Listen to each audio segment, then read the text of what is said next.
Hello, I'm Hannah Brown with Charlotte-Mecklenburg Emergency Management, and I'm joined by John Wendell from Charlotte-Mecklenburg Stormwater Services, and we're here to talk to you today about some hurricane preparedness. As many of you have seen, Hurricane Ian is coming over Florida, and we are uncertain of the track exactly what that storm is going to take. So we are not exactly sure what impacts we may see in Charlotte, but it's always good to be prepared ahead of time. So we're just here to talk to you about what you can do to prepare yourself and your family in the event that we do see some impacts from Hurricane Ian. And one of the most important things you can do is be aware of the risks that come with hurricanes.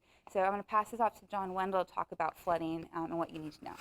Right. First thing you could do is clean out the storm drains in front of your house. There's more than 100,000 storm drains just in the city of Charlotte alone, and there's more if you add in the county.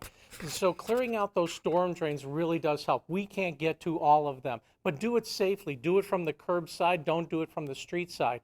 If it's a busy street and you don't feel comfortable clearing out that storm drain, call 311. If you have a creek near your home or a tributary to one of the creeks and you see a blockage, call 311 and we'll send a crew out there to clear out that blockage. And remember, turn around, don't drown. 6 inches of moving water will knock you over. A foot of moving water will move a car. So again, when you're coming to some of these bridges and overpasses, if there's water and covering the road, turn around, don't drown. Awesome. Yeah, so flooding is one of the biggest threats that we see with hurricanes. It's not the only thing, though, that we might see. So you can also see high winds, which may bring down trees, down power lines. So it could create other obstructions in the roadway, which makes it unsafe to travel. So if we are seeing any kind of impacts like that, it's really important, again, to be prepared ahead of time so that you don't have to leave your house and put yourself in harm's way. So a couple of other things you can do, knowing updated information. So as we mentioned, the track of the storm is uncertain and the impacts are uncertain to this area at this time. So following the National Weather Service, NOAA.gov, which is NOAA.gov, and also Charlotte-Mecklenburg Emergency Management and Charlotte-Mecklenburg Stormwater Services on our social media feeds to make sure that you're staying up to date with the most accurate information as we know more about what could happen here. You can also sign up for Charlotte Alerts at charlottemacalerts.org, and that's the opt-in system to be able to get emergency alerts, whether it's weather related or for other emergency notifications. Again, that's charlottemacalerts.org. The next thing you can do is build an emergency kit. So like we mentioned, it could be the chance that the roadways are unsafe to travel, so having the essentials already at your house is a great thing you can do ahead of time. So a couple of key things: try to prepare yourself for at least 3 days or 72 hours. So that means 72 hours worth of food, keeping in mind that if power does go out, you're going to want some non-perishable items.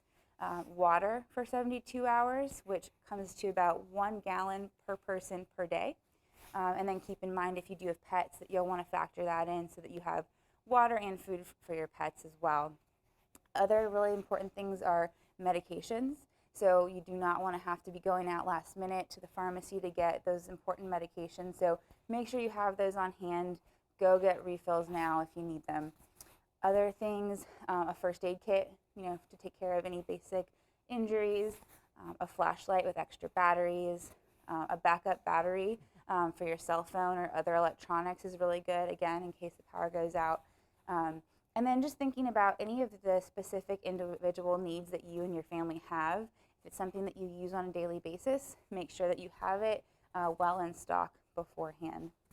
And then the last thing is talking to your family and your friends about what your plans are if you are to, have impacts to your home. So what you would do in that case, and then also making sure that your family and friends are aware of the potential impacts, and just making sure that you're all prepared. So thank you so much. Good luck with preparation efforts, and we will keep you more informed with the storm and the potential impacts as we know more information ourselves. Thank you.